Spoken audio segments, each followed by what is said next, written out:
What is going on? Welcome back to the channel. So today we're going to talk to you about Lucid. Give you a quick overview of some of the data points, break it down what's moving it, and go over everything else you need to know. But first, make sure to hit that thumbs up, and with that, let's get right to it.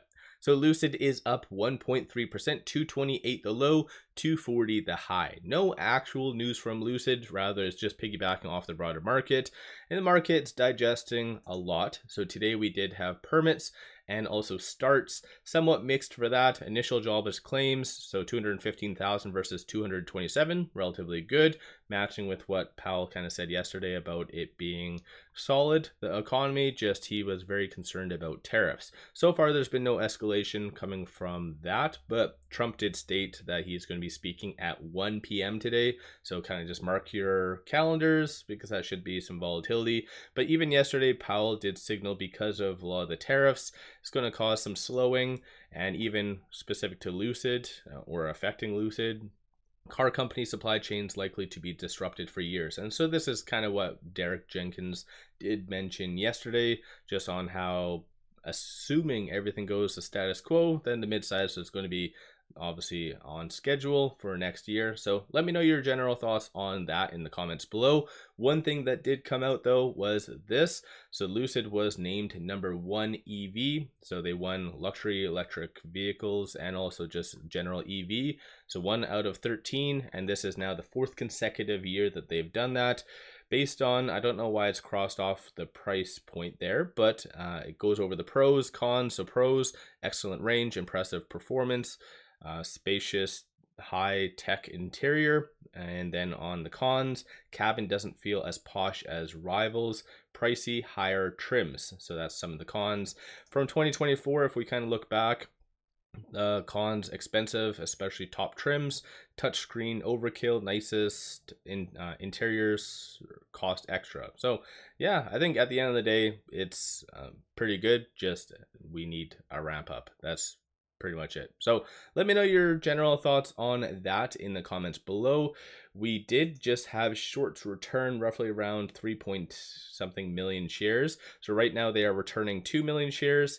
But during the pre-market, they were increasing around 3.8. So this kind of push higher right here was shorts returning, which is rather expected, as I've shared in the last couple of videos, because typically on long weekends, so in case you don't know, the market is closed tomorrow, so shorts typically do return leading into that.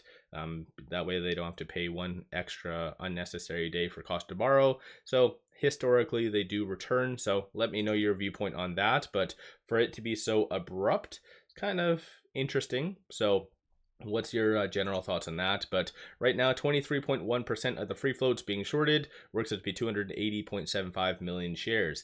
If we kind of zoom out, they do a lot during the intraday, but there isn't really any big moves. So most likely they're waiting for either some clarity on the tariffs or possibly just Lucid's upcoming earnings. So we'll kind of have to wait and see how that does play out. Looking at the options, so the market's only been open roughly around 1 hour, so take this all with a grain of salt, but 189,000 in calls, 22,000 in puts, 57% of all the options being done today are bullish in nature. But aside from that though, looking at the volume for today, you see a consensus for it to be above that 250, bears for it to be sub 250. So clearly that's a very strong pivot, with today being Thursday, last trading day for the week. This is the open interest. You have 17,000 at that $2 strike price, 28,000 at that 250. In my opinion, I don't think either of those are going to be touched today. It's just going to be kind of stuck in limbo for that. But let me know your viewpoint on that. These are all the transactions occurring on the secondary market above $100,000. So you just had one sell. It was for 648,000. And that was clearly what caused it to go down, and most likely that was a short. But aside from that though, not really much going on, so no big transactions really getting in or whatever else. And then these are all the transactions occurring so far on the dark pool. So 4 transactions, 341, 223, 559, and 373. Based on at least the timing of it, it goes to show that those are buys. So big money is kind of buying behind the scenes, and a lot of that is hedge fund related. So that's what obviously dark pool is primarily used by, is just shorts and hedge funds. But aside from that, with it at $2.33, it is right on this pivot point right here. So 255 is going to be the next strong target, and then 211 will be that strong support, but 233 is kind of just that kind of key point. So we'll just wait and see whether it closes above that or below, and that'll most likely set the trajectory for the rest of going into next week. But it looks as though the market is starting to turn a little bit red. Maybe last minute concerns about Trump speaking later today.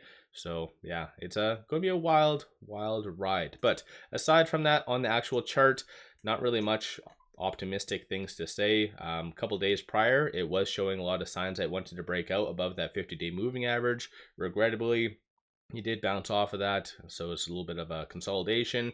One key point to really watch for is that roughly $2.20 range, because that would really kind of change the dynamic of the chart and really just show more of a falling knife type of scenario. But aside from that, stochastic RSI, you see a bearish deviation, so orange line above the blue, but it is somewhat in neutral territory, so it's not really overbought nor oversold. So not really much going on for that to really bring up, and no real changes for the forecast for earnings per share, a lot of the key metrics for their upcoming earnings. No new analyst ratings, so we did have that one that was 3 days ago, Bank of America, but aside from that, no real even articles coming out worthwhile to bring up. So just we're waiting. I know that's the absolute worst thing that investors like to or have to do is wait, but we just have to wait to see exactly how the tariff kind of scenario does play out.